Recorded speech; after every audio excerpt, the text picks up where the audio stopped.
하나님의 말씀은 누가복음 11장 1절입니다.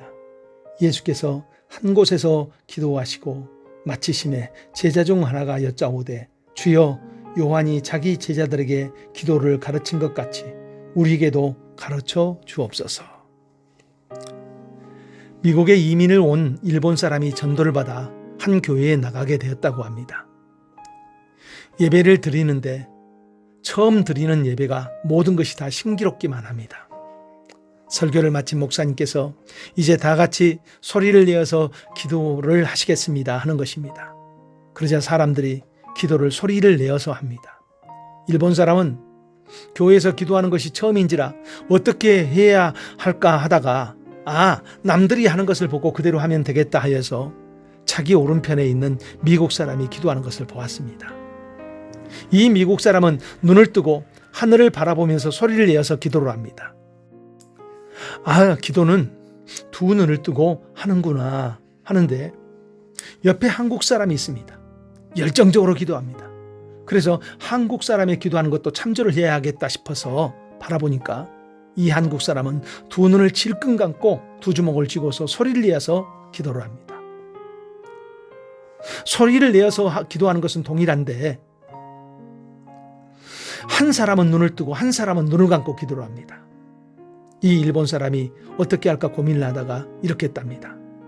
한 눈은 뜨고 한 눈은 질끈 감고 소리를 내서 기도를 했다고 합니다. 예수님의 제자들이 예수님에게 기도를 가르쳐 달라고 합니다. 왜 이들이 기도를 가르쳐 달라고 합니까? 첫 번째로 다른 사람의 기도에 도전을 받았다는 것입니다. 이들이 도전을 받은 것은 예수님의 기도하는 모습입니다. 예수님은 사역 후에는 기도를 합니다. 한적한 곳에 나가 기도를 하십니다. 새벽 미명에도 홀로 나가 기도를 하십니다. 또 제자들이 기도에 도전을 받은 것이 세례 요한의 제자들이 기도하는 모습입니다. 세례 요한은 자신의 제자들에게 특별한 기도법을 가르쳤나 봅니다. 그러기에 예수님의 제자들이 그런 그들의 모습을 보면서 도전을 받았던 것 같습니다.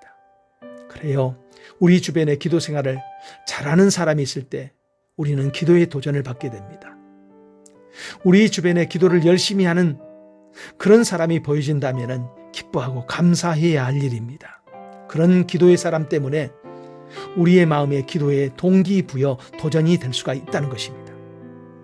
두 번째, 자신의 기도 생활을 돌아볼 때 기도의 도전을 받습니다. 제자들이 자신들이 기도 생활을 잘하고 있거나 잘한다고 생각하고 있었다면 기도에 대해서 가르쳐달라고 하지 않았을 것입니다. 그들은 기도 생활을 하면서 자신의 기도 생활이 부족하다는 것을 느끼면서 기도에 갈급한 마음으로 줄인 마음으로 있는 것입니다. 이 제자들의 기도를 배우고자 하는 그런 태도를 보면서 오늘을 사는 우리도 어떻게 하면 기도 생활을 더 깊이 풍성하게 할 수 있을까 생각해 봐야 합니다. 풍성한 기도 생활은 마음이 풍성해지게 합니다. 기도 생활의 깊이는 나의 영적 생활에 더 깊어지게 한다는 것입니다. 기도에 목말라 하는 사람, 기도를 해야 한다는, 기도가 부족하다는 그런 마음을 가지고 있는 그 사람은 사실 영적으로 살아있는 사람들입니다. 그 영적으로 살아있는 사람들에게 더 풍성하고 능력 있는 삶을 살 수 있게 하기 위해서 하나님이 우리 주변에 기도하는 사람을 보여주면서 혹은 나의 기도의 부족한 부분을 깨닫게 하면서 각성하게 하시는 것입니다. 이제 기도를 배우고자 하는 그런 마음을 품고 기도의 자리로 나오는 복된 자리를 차지하기를 축복합니다. 기도합니다. 하나님, 기도하는 사람이 되기를 원합니다. 기도를 통해서 하나님의 풍성한 은혜와 능력이 덧입혀지는 복된 인생으로 살 수 있게 하옵소서.